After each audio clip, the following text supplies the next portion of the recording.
네, 네, 안녕하세요. 김지인 변호사입니다. 예. 네, 예, 선생님 안녕하세요. 예, 안녕하세요. 예.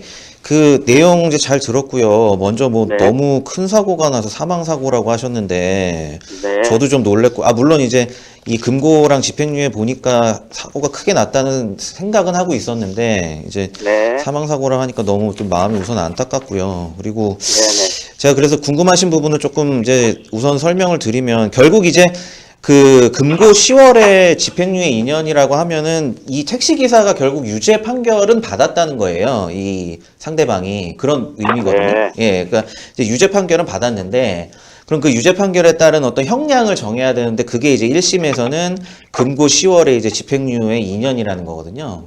근데 네. 이거에 그러면 금고, 예. 금고 10월이라 하면 뭐 구속이 되는 건가요? 아니면, 예, 이제 이 부분 이제 많이 궁금해서 징역하고 이제 금고의 차이를 좀 설명을 드리면 이해하기가 쉬우실 것 같아요. 이제 그 네, 소위 이제 우리가 말하는 감옥에 가는 거는 똑같아요. 네, 예, 예. 그래서 이제 감옥에 가는 건 맞고요. 근데 네, 징역이라고 하는 거는 뭐냐면 감옥에 가서 그 네, 네, 일반적으로 뭐 왜 영화를 보시면 왜 감옥에서도 일을 하잖아요. 네, 네, 뭐 저거 청소를 한다든지 아니면 뭘 만들다든지 뭐 이런 사역을 하거든요, 별도로. 네, 네, 그러니까 감옥에 있으면서 그런 일까지 하는 거를 징역이라고 하고요. 그러니까 네. 금고라고 하는 건 단순히 그냥 감옥에만 가둬두는 거예요. 아, 예, 그런 이제 그런 일까지는 안 하고 이제 감옥에만 네, 네, 네. 가둬두는 그거를 의미하는 거고, 그러니까 결국 이제 감옥에 가는 거는 똑같은 거예요. 그걸 그러면 이제 예. 감옥은 가긴 가는 건가요, 일단은? 그렇죠. 아니 근데 이제 금고라는 건 이제 그런 거고, 예, 금고는 예. 감옥에 간다는 의미고, 근데 집행유예가 나왔잖아요. 네, 네, 그럼 네, 집행유예라는 거는 실제로 이제 그 금고에 가야 되는 그 금고형을 받았지만 실제로 이 네, 네. 형에 집행유예가 풀었으면 이 실제 집행을 유예한다는 거거든요. 아, 네. 그래서 그렇게 네, 네. 돌아다니는구만요. 그래서 이제 결과적으로 이 두 단어를 합치면 금고 10월에 근데 집행유예가 2년이니까 그러면은 네, 네, 네. 실제로 이제 금고형은 받았지만 실제로 집행은 유예시킨 거니까 2년 동안 그러면 감옥에는 실제로 안 가게 되는 거죠, 지금. 아, 네. 감옥은 안 가는 거예요. 사람이 네. 죽었는데도 같은 신호위반인데도 네, 네, 네. 그렇게도 될 수가 있는가요? 그러니까 그래서 네. 저희 검사님이 그거는 말도 안 된다 그래서 항소를 지금 한 상태거든요. 네, 네, 네. 네. 그러면 검사님이 항소를 했다라는 의미는 네. 뭐 어떤 의미일까요? 그러니까 그리고 만약에 항소해갖고 이제 재판 날짜가 지금 잡혀졌는데 네, 네. 검사님이 항소를 했다라는 거는 상당히 부당하다라는 걸로 제가 취지를 알고 네, 있는데 네, 네. 이 양형이 많이 바뀔까요? 아니면 확률이 얼마나 될까요? 네, 일단은 지금 질문자님 말씀 주신 게 맞고요. 검사님이 이제 네네. 항소를 하셨다는 거예요. 더군다나 지금 이제 사망사고잖아요. 네네. 그러면은 이게 뭐 전반적인 사정을 제가 지금 다 아는 건 아니지만 이게 네네. 뭐 형이 많이 나온 것 같지는 않다는 저도 그런 생각이 드는데 그래서 이제 네. 검사님도 이게 결국에는 형량이 부당하다. 유죄는 유죄인데 아까 말씀드렸듯이 이제 네. 형량이 부당하다 해서 그거에 대해서 항소를 하신 것 같고 이제 결국 네네. 의미는 이제 검사가 항소를 할 때는 두 가지예요. 이게 전문 용어로 예를 들어 뭐 체증법칙 위반이라고 하는데 아예 뭐 판단을 잘못했다. 이게 이제 뭐 유죄가 나왔다는데 무죄가 나왔다. 아니면 뭐 무죄가 나와야 되는데 유죄가 나왔다. 이런 경우도 덜어 있거든요.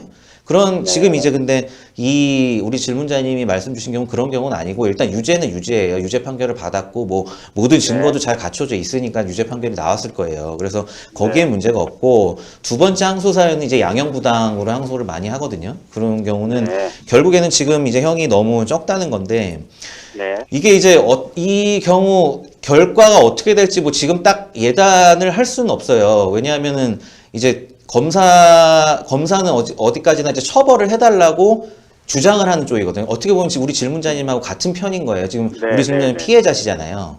네. 네. 쉽게 얘기해서 형사 처벌의 단계에서는 피해자하고 이제 검사님은 같은 편이라고 보시면 돼요. 그래서 어떤 경우에는 이제 피해자분이 별도의 변호사까지 선임하셔서 같이 이제 일종의 이제 팀 플레이를 하는 경우도 있고요. 예, 근데 네. 이런 경우는 이제 지금 검사님이 피해자님 의 의견, 지금 굉장히 이거를 부당하다고 생각을 하고 계시잖아요. 네네. 네, 그러니까 이런 거를 반영을 해서 이제 항소를 하신 거고, 근데 검사의 역할은 이제 판단을 하는 역할은 아니거든요. 이거를 이제 이게 굉장히 부당하니까 한번 이거를 네. 판단을 해주십시오. 재판장님께 판단을 해주십시오. 이제 거기까지는 해놓은 단계인데 이게 지금 네. 최종적으로 어떻게 판단이 나올지는 뭐 지금 뭐 요 사실관계만 봤을 때는 말씀드리기 어렵고 그냥 아까 제가 얼핏 말씀드렸듯이 사망사고에 비해서는 좀 확실히 형량이 적게 나온 것 같기는 해요. 제가 봐도. 근데 그럼 선생님 제가 네. 지금 이 검사님이 항소한 거에 대해서 제가 할 수 있는 역할은 뭐가 있을까요? 그것도 굉장히 좋은 포인트인데, 좋은 질문이고 좋은 포인트인데요. 아까 네. 말씀드렸듯이 지금 피해자이신 경우에 별도의 피해자 변호사까지 선임해서 막 이제 다투시는 경우가 굉장히 많아요. 그러니까 오히려 이런 네. 경우에는 뭐 그런 것도 하나의 방법이고 또 하나는 지금 이제 피해자분께서 직접 이제 뭐 진술서나 아니면 뭐 형식은 그러니까 어떤 형식은 상관없어요. 뭐 자필로 쓰셔도 되고, 프린터를 네. 하셔도 되고, 아니면 뭐 대리인을 선임해서 쓰셔도 되고, 일종의 이제 그거를 엄벌 탄원서? 뭐 공식적인 명칭은 아니지만, 예. 네. 이제 저는 이제 제출할 때 피해자 입장에서는 그런 명칭을 쓰거든요. 엄벌 탄원서라고 해가지고 이제 제목을 그렇게 붙여서 내는데, 이제 직접 검사님도 물론 하세요. 이제 항소를 왜 했냐, 이게 너무 형량이 적다 해서 이러이러 해달라 하고 의견을 제출을 하지만, 지금 피해자분 입장에서 더구나 사망사고가 났으니까 엄청난 정신적 충격을 받으셨을 거 아니에요. 네네. 이런 부분에 대해서 직접 이제 자필로 쓰셔가지고 제목은 이제 뭐 엄벌 탄원서나 이 정도 하시면 되고 이렇게 해서 직접 제출하시는 방법도 있고 기타 이제 요 사망사고에 관계된 여러 분들이 있을 거 아니에요. 뭐 정확히 모르는 네. 유족들도 더 있을 거고 그러면 네. 그분들도 같이 그런 형식의 진술서를 써서 이분을 이제 엄벌을 해달라 하고 탄원서를 제출하는 방법이 있겠죠. 예, 그렇게 해보시면은 좀 더 많이 도움이 될 거예요. 네. 그러면 선생님 지금 항소를 지금 우리 저희 검사님이 해가지고 이제 지금 기일이 이제 잡혔는데 네네. 네. 대략 이 지금 1심은 이 형사 1심은 엄청 기간이 오래 걸렸거든요. 네. 항소는 지금 이제 재판 기일이 잡혔는데 네. 앞으로 얼마나 이게 더 걸릴까요? 뭐 그것도 사안에 따라서 좀 다른데요. 대체적으로 이게 얼마나 걸린지를 이 전체적인 기록을 안 보고 좀 예측하기는 어렵고 일단 1심이 오래 걸렸으면 뭐 예를 들어 뭐 증인도 있고 관련해서 네. 교통사고니까 아마 그런 증인들의 신문도 해야 되고 있었고요. 네, 그러면서 형사 재판은 조금 길어져요. 특히 증인 신문을 하게 되면. 근데 네. 뭐 참고로만 알고 계시면 좋은 게 일단 1심에서 우리가 이 네. 사안에 대해서 사실관계는 이제 정리를 다 했잖아요. 이게 네. 어떻게 일어났고 뭐 거기다 네. 증인의 신문까지 더해서 어떤 좀 틀은 갖춰졌잖아요, 이제. 예, 그러니까 1심보다는 확실히 조금 짧아질 가능성이 굉장히 높고요. 예. 네. 그렇다 해도 뭐 별도로 저쪽에서도 또 상대방의 입장에서는 처벌을 받기 싫으니까 이제 모든 수단을 강구해서 또 방어를 하게 돼 있거든요. 그러다 보면 뭐 네. 또 다른 변수가 생길 수도 있고 대략적으로 대략적으로 평균 한 3개월에서 6개월 사이를 생각하시면 돼요. 네. 그 정도 하면은 한 3개월에서 6개월이요? 네네네. 네. 아, 증인신문까지 한다고 하면. 네. 네. 네. 그러면 선생님 마지막으로 지금 신호를 저희도 위반을 했고 상대도 위반을 했으면 네. 신호 위반 둘 다 위반이면 50대 50 정도에서 가야지 된다고 봤을 때 상대는 종합보험을 가입을 했는데 하도 괘씸하고 그래서 형사합의도 일부러 안 받거든요. 네네네. 그런데도 불구하고 이게 금고 10월밖에 안 나온 상태인데 네. 이 억울함을 그러면 지금 담당 검사님한테 어필을 좀 해야지 되는 건가 보죠? 아까 말씀드렸듯이 일단은 예, 보면은 중앙선이면 12대 중과실에 해당하니까 뭐 종합보험하고는 좀 무관한 것 같고 어쨌든 형사합의까지 안 해주셨으면 최대한 이제 이 사람을 처벌해달라는 의미잖아요. 네네네. 그런 그러면은 의미로. 그 아까 말씀드린 어떤 탄원서라는 거는 재판부에 이제 직접 제출을 하셔도 되고요. 네. 그 다음에 검사님이 어쨌든 우리 편을 대표해서 이제 처벌을 해달라고 해주시는 분이기 때문에 일종의 이제 대리인 역할을 해주시는 거기 때문에 네네네네. 이제 검사님께 뭐 직접 약속을 자꾸 찾아가셔서 이러이러한 억울한 사정이 있으니까 일종의 뭐 피해자로서의 민원이죠. 찾아가셔서 네. 이런 거를 좀 어필을 하셔도 좋아요. 그러면 아무래도 뭐 검사님들도 사건이 좀 많다 보니까 이제 뭐 네. 특정 사건에만 뭐 크게 막 엄청 집중해서 신경을 쓰기는 좀 어려운 그런 상황도 있거든요. 그러니까 뭐 한두 번쯤은 좀 직접 면담을 하시던지 아니면은 전화를 하셔서 이런 부분에 네. 대해서는 좀 적극적으로 어필을 하시는 것도 도움이 되죠. 그러면 선생님 제가 지금 이제 요렇게 해서 항소해서 이제 결정이 나면 또 민사를 가긴 할 거지만 네. 지금 형사 항소 단계에서도 변호사님을 하나 사서 네네. 네. 제가 변호사님을 지금 사는 게 좋을까요? 아니면 검사님이 항소를 한 거니까 지켜보는 게 나을까요? 그거는 뭐 제가 딱 이러시라 저러시라 또 판단을 드리긴 좀 어렵고요. 그것도 네. 참고로 아까 말씀드렸듯이 이제 피해자 같은 경우에도 별도의 피해자 변호사를 선임을 할 수가 있어요.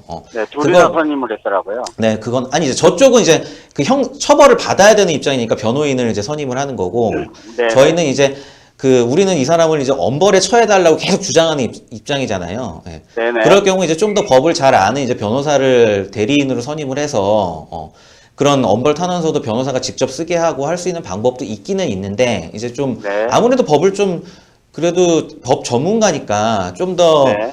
이 법리에 맞게 그런 서면들을 잘 쓸 수는 있겠죠. 제가 말씀드릴 수 있는 건 그 정도고요. 그거 네. 최종적인 판단은 이제 우리 질문자께서 하시면 될 것 같아요. 네. 아, 네. 네네. 네. 아, 예, 선생님 감사합니다. 네, 네, 감사합니다. 감사합니다. 네. 예, 고맙습니다. 네. 네, 전화 상담 여기까지 진행하도록 하겠습니다. 근데 굉장히 마음이 좀 무겁네요. 네. 이제 차량으로 사망사고까지 발생하셨던 그런 상황인데, 이제 상대방이 뭐 금고형의 집비율을 받으셔서 좀 양형이 부당한 거 아닌가, 이런 취지의 질문 주신 것 같아요. 네. 많은 분들이 사실 뭐 금고, 집유 이런 거 헷갈려 하시잖아요, 집행유예. 네, 그렇죠. 한번 용어 같은 거 한번 정리해 주시고 가시죠. 네, 마지막으로 한번 좀 종합해 보면 일단은 설명드렸듯이 징역형이라는 거는 이제 우리가 일반적으로 아는 감옥에 가서 그렇죠. 그다음에 그 노역 행위를 하는 거고요. 뭘 만든다든지 뭐 어딜 뭐 공사를 한다든지 이런 노역. 그래서 그 감옥 플러스 이제 노역 이렇게 생각하시면 되고요. 금고는 말 그대로 이제 그냥 순전히 신체의 자유만 제한하는 이제 노역을 빼고 이제 감옥에만 가는 거고. 그리고 아까 말씀드렸듯이 집행유예가 붙으면 이제 아까 말했던 금고 10월에 뭐 집행유예 2월이다. 그럼 집행을 유예하는 거 네. 그렇게 풀어서 생각하시면 돼요.